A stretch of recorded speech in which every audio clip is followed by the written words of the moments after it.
la notion de loi naturelle est aujourd'hui discréditée. Elle est pourtant indispensable pour donner sens au monde humain et agir raisonnablement dans ce monde. L'idée aujourd'hui triomphante, idée flatteuse, exaltante, et en même temps presque puérile, est que les êtres humains sont les auteurs exclusifs de la loi qui règle leur action. Celle-ci, dit-on, ne saurait s'appuyer sur aucune réalité indépendante de la volonté humaine, que ce soit Dieu ou la nature.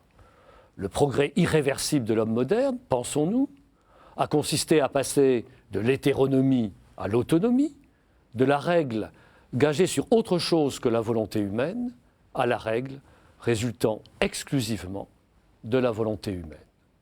Or, tout cela, qui aux yeux de beaucoup est l'évidence même, se révèle en réalité comme une construction d'une extrême fragilité. La première chose à remarquer est la suivante. Ceux mêmes qui écartent, méprisent, ridiculisent la notion de nature comme norme de l'action humaine ne peuvent s'en passer. Il est impossible de commencer à dire quelque chose sur les êtres humains sans dire quelque chose sur leur nature. La philosophie individualiste des droits de l'homme, celle qui règne et qui rejette avec tant de mépris la notion de loi naturelle, repose elle aussi sur une certaine idée de la nature humaine.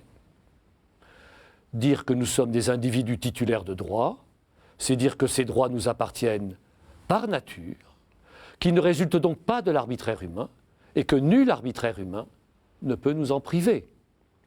Ces droits nous appartiennent dès lors que nous naissons à la vie, et on ne peut nous les enlever qu'en nous enlevant la vie. Les droits de l'homme sont des droits naturels. En revanche, pour l'individualisme, et c'est sur ce point qu'il entend effectivement se séparer de toute idée de nature, les liens humains, eux, à la différence des droits, ne sont pas naturels. Ils sont artificiels, œuvre des hommes, que les hommes peuvent défaire après les avoir formés. Telle est donc la doctrine de l'individualisme moderne. Les hommes sont des individus naturels qui nouent entre eux des liens artificiels. La divergence entre la doctrine individualiste et la doctrine catholique, qui toutes deux reposent également sur une certaine idée de la nature humaine, cette divergence réside en ceci, que pour la doctrine catholique, les liens entre les êtres humains ne sont pas moins naturels que les individus eux-mêmes, et que donc les liens humains aussi ont une nature qui résiste à l'arbitraire humain, à l'arbitraire des lois humaines. C'est impossible, s'écrie l'individualisme régnant. C'est impossible, puisque les lois sont évidemment faites par les hommes. Les lois sont faites par les hommes, certes, mais elles ne sont pas faites dans le vide, elles ne sont pas faites pour rien, elles sont faites pour le bien des hommes. Et le bien des hommes ne peut être conçu sans référence à leur nature, à la nature humaine. Dès lors, qu'est-ce que la loi naturelle ? C'est la règle qui conduit notre nature vers son bien. Règle qui est découverte et éprouvée au cours de l'expérience humaine, si du moins on prend la peine d'examiner celle-ci de la manière la plus lucide et la plus consciencieuse. La vie humaine est inintelligible si l'on n'y discerne pas les biens et les liens dans lesquels notre nature s'éprouve et se déploie. Liens familiaux, sociaux, politiques, religieux. Liens religieux. S'il y a un Dieu, Père des hommes, il faut bien qu'il nous ait donné, qu'il ait donné à notre nature les règles, les prises pour nous approcher de lui. Liens sociaux et politiques. Quoi de plus naturel que la sociabilité humaine, que le vivre ensemble amical ? L'amitié est un lien et un bien inscrit dans notre nature. Liens familiaux, les êtres humains naissent et meurent, et ils s'unissent pour faire des enfants.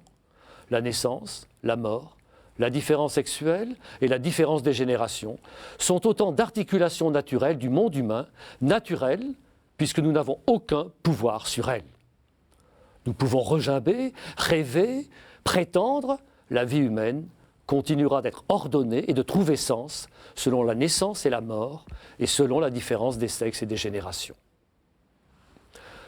L'égalité des droits est précieuse, car elle motive l'effort pour élargir le plus possible l'accès aux biens humains.